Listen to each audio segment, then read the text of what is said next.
Welcome back. Thom Hartmann here with you and Carl in Nashville, Tennessee. Hey, Carl, what's on your mind today?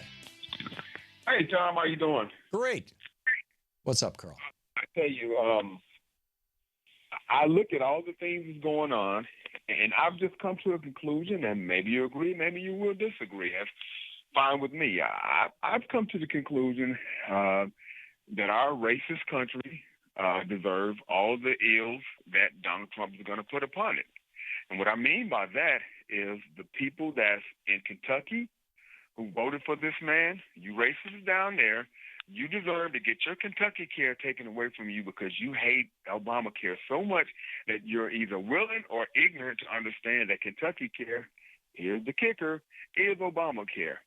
Right. And for all the progressive and liberal author wannabes, I can't wait to see Buyer's Remorse 2. I can't wait to read that and see what that's all about. Well, here's the thing, Carl. I don't expect there's going to be a lot of buyer's remorse because these guys are so good at lying through their teeth and manipulating public perception.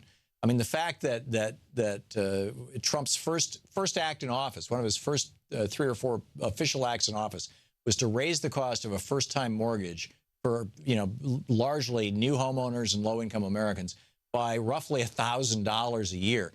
That was his first act in office.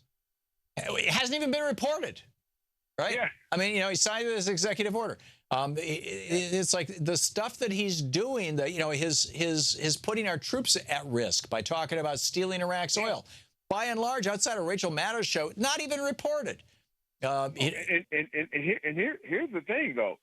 We were so caught up in trying to do away with the good because we wanted the perfect that we would sit out and write a book like Buyer's Remorse about President Obama, that we didn't understand the alternative. We were so caught up in trying to throw away the good to get the perfect that we just dragged the nominee process through the mud instead of just getting behind the person who was there.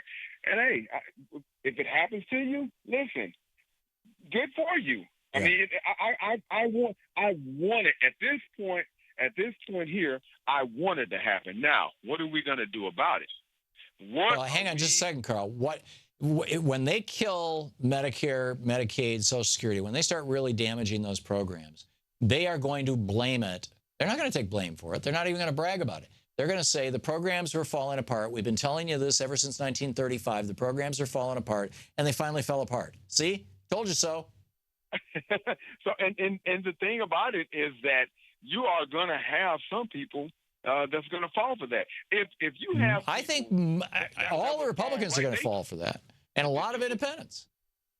Well, they told us what they wanted to do with privatizing Social Security in George Bush's second term, and they actually tried to do this. Yep. They told you all the things they want to do, and if we are as ignorant and as racist enough as a country to put them back in power just because of their xenophobic and racist ways of campaigning, then you know what? We deserve it. We absolutely deserve. I don't think so, Carl. I think first of all, I think that the impact of racism on the Obama presidency, racism across the United States, was horrible, and the Republican Party, trying to deny him any kind of legacy, our first black president. I mean, it's reprehensible.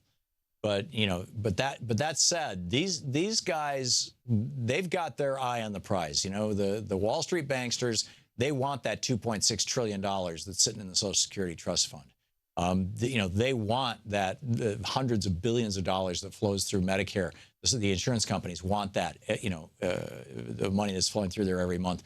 They want that going through their company so that they can skim 20% off the top instead of the 2 or 3% that Medicare charges.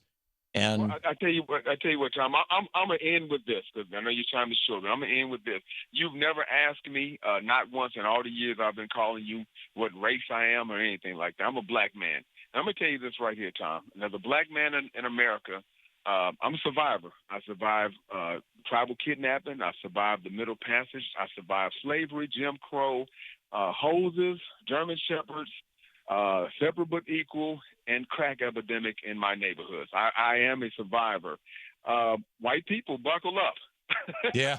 I mean, buckle up because, buddy, you're about to start going into survival mode. These people have all Carl, the keys of power in Washington. Carl, very well said. The one point that I was trying to make, where I was trying to get to that, is that a lot of these white people who voted for Donald Trump did so because they've been watching Fox so-called news and listening to right-wing hate radio, and they're just horribly malinformed, not even misinformed, not even uninformed, malinformed. They believe things that aren't true about a whole variety of things, from Social Security, Medicare, Medicaid, to illegal voting, right?